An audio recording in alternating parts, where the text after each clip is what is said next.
moi c'est Clément Trichet, j'ai 22 ans.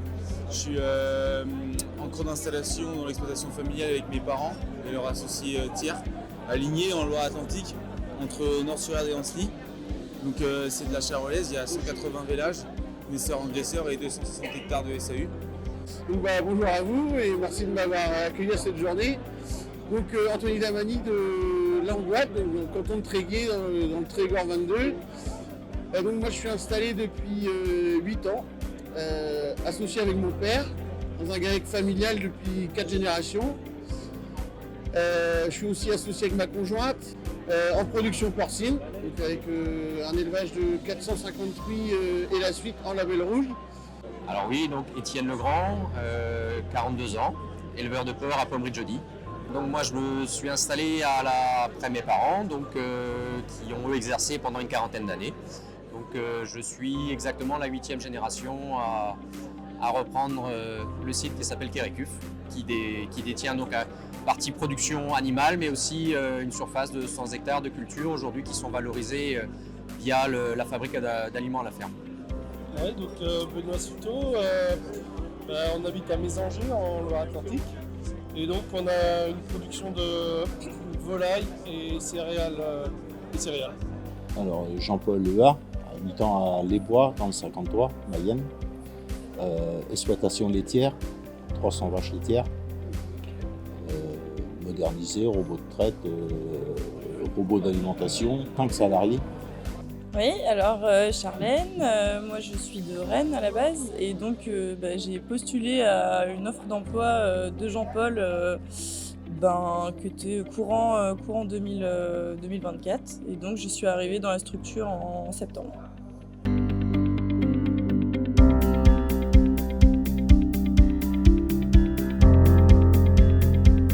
Ouais, ma première motivation c'était de travailler avec mes parents, comme c'est le cas depuis tout petit. Puis ensuite, c'est vrai qu'on a vu la proposeuse déjà par le biais de mon ancien coloc et copain de BTS qui s'est lancé là-dedans aussi. Et donc, on a bien aimé le système, la production. Et donc, on s'est lancé là-dedans. Et c'est vrai, ça n'a pas commencé, le plus dur reste à venir, mais c'est vrai que c'est assez excitant et on est pressé que ça commence, quoi. J'ai toujours été séduit par le monde agricole. Depuis mon tout jeune âge, en fait, j'ai même vu mes grands-parents et mes parents bosser sur la même structure, puisque mes parents étaient installés et mes grands-parents étaient toujours en activité, mais ils avaient tous les deux leur structure séparée dans la même cour. Donc j'ai toujours vu mes parents et mes grands-parents travailler dans le cochon, travailler la terre, produire du blé, produire du maïs, et ça a démarré de là. Alors les motivations, c'est de faire mon travail correctement, d'aller de l'avant et de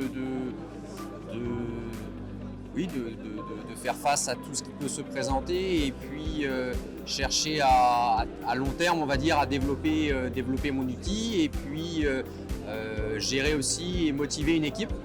C'est-à-dire qu'aujourd'hui j'ai 2 salariés et c'est qui m'accompagnent et qu'on travaille en équipe, qu'on soit content de se retrouver, qu'on aille de l'avant sur les projets techniques et de manière générale, aussi bien en production porcine que sur l'atelier culture.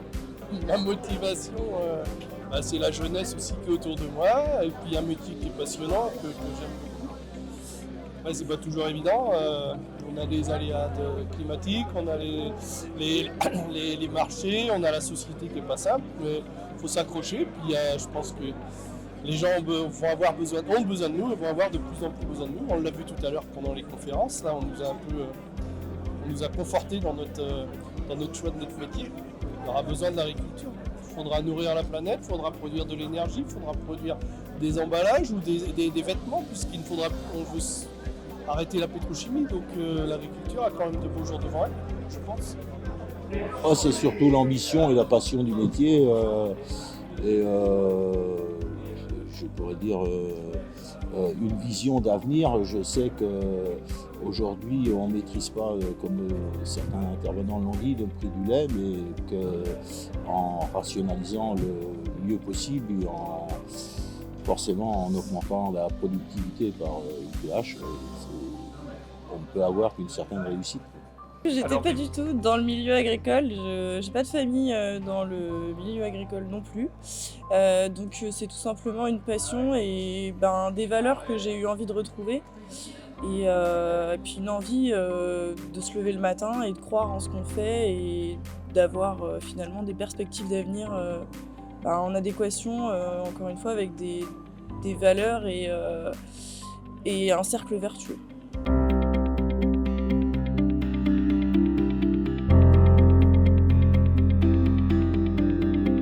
Depuis un an, on est en projet de poule pondeuse, 30 000 poules plein air, qui est en pleine construction et qui sera opérationnel au mois de juin. Ce projet a commencé il y a un an et donc là c'est vrai qu'on est en plein dedans avec Pierre, David et toute l'équipe de Michel. Nous avons un gros projet cette année, donc nous passons de 450 truies à 700 truies productives, tout en restant en label rouge avec une partie aussi énergie qu'on a rajoutée à ce projet, avec du photovoltaïque et puis la valorisation du biogaz. Et puis voilà, en intégrant aussi bien sûr 3 collaborateurs supplémentaires pour faire une équipe de 11 personnes. Alors justement, oui, donc aujourd'hui j'ai un projet de développement, parce que je crois en l'avenir, même si par moment on peut avoir des doutes. Je crois en l'avenir et ça passe aussi pour améliorer la qualité de travail sur mon outil.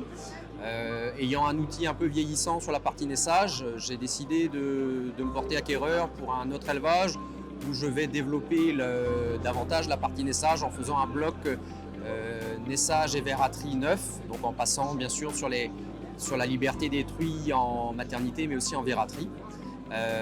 L'ensemble de la restructuration va permettre aussi d'avoir des locaux, notamment pour les salariés, qui soient au bout du jour, donc des conditions de travail qui soient optimum, et ainsi reprendre l'ensemble de la restructuration de l'élevage pour avoir une pleine cohérence.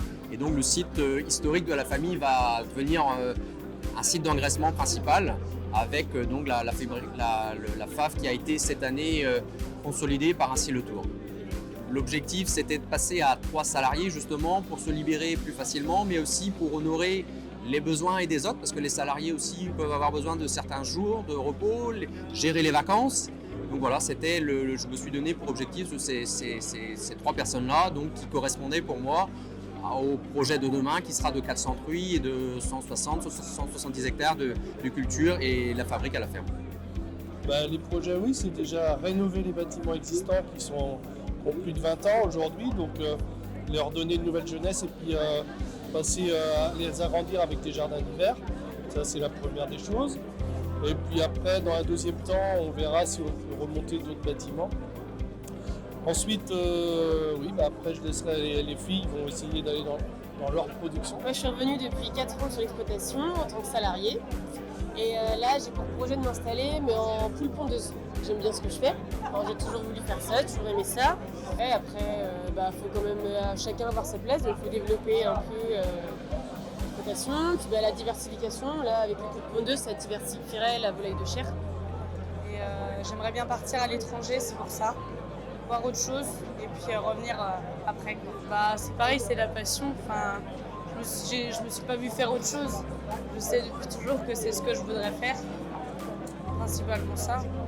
J'ai un petit-fils qui va reprendre, mais moi, dans les a priori comme ça, mais c'est pas moi qui décidera de tout. Je considère qu'il ne faut pas qu'il reprenne tout seul. C'est un peu trop risqué. Aujourd'hui, il faut des gens il faut une certaine stabilité parce que vous avez vu que les salariés, c'est pas si facile que ça à trouver, c'est pas si facile que ça à garder. Donc, faut à 2 pour c'est plus. C'est partagé. Ouais, c'est ça, c'est partagé. Il y a une plus grande ouverture aussi d'esprit.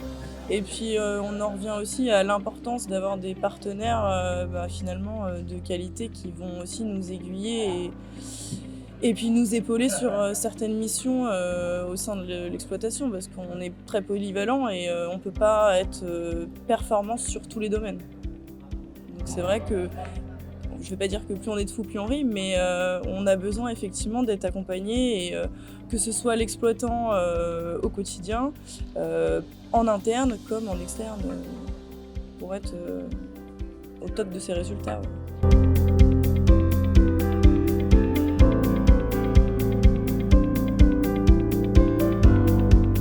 C'est vrai que je trouve que ça présente bien ce que Monsieur Michel disait tout à l'heure, c'est un groupe familial. Et c'est vrai que c'est hyper intéressant de rencontrer du monde, de s'ouvrir, surtout que dans une autre région, parce que nous on est de la Loire-Atlantique. Et c'est vrai que c'est une journée qu'on ne regrette pas de ne pas avoir loupé, parce que c'est vrai que c'est hyper intéressant. Et là, les conférences de ce matin, c'était hyper intéressant, c'est en lien avec l'avenir. Et c'est vrai que c'est que du plus de participer à des journées comme celle-ci. L'initiative du groupe Michel du jour, c'est de réaliser un forum, non pas forcément sur la nutrition, mais sur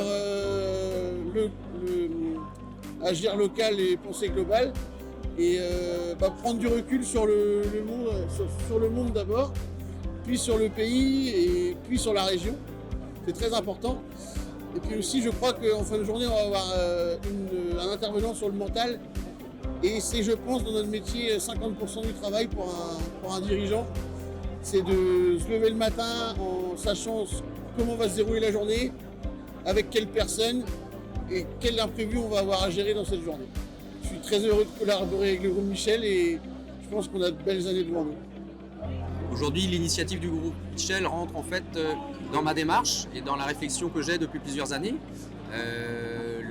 L'approche des intervenants et notamment du Crédit Agricole renforce aussi ma conviction du bien fondé de mon projet.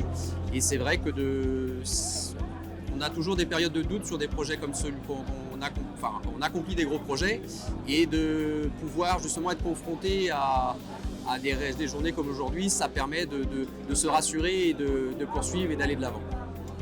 Oui, c'était une très très bonne initiative, c'est très bien, ça nous permet de prendre de la hauteur, de voir un petit peu, de sortir un peu de nos bâtiments ou de nos exploitations pour voir un petit peu le monde de l'agriculture, de la volaille, de l'élevage, mais aussi du monde de l'agriculture sur la planète, comment les gens voient les choses. Dans le groupe Michel voit les choses.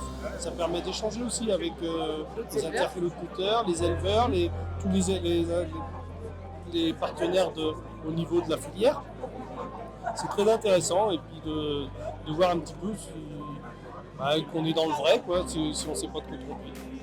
On repart gonflé à bloc. Pour moi, c'est une très belle journée. Il y a eu aussi bien les agriculteurs que le dernier intervenant, Michael, le conférencier. C'est génial. Pour moi, on repart. On avait déjà le moral quand on est venu ici, mais on repart gonflé à bloc. C'était une très bonne journée, et je remercie le groupe pour finalement avoir organisé tout ça. Et c'est vrai que les intervenants étaient de qualité, et c'était des échanges qui étaient intéressants et remotivants. Ouais. C'est vrai, ça fait du bien.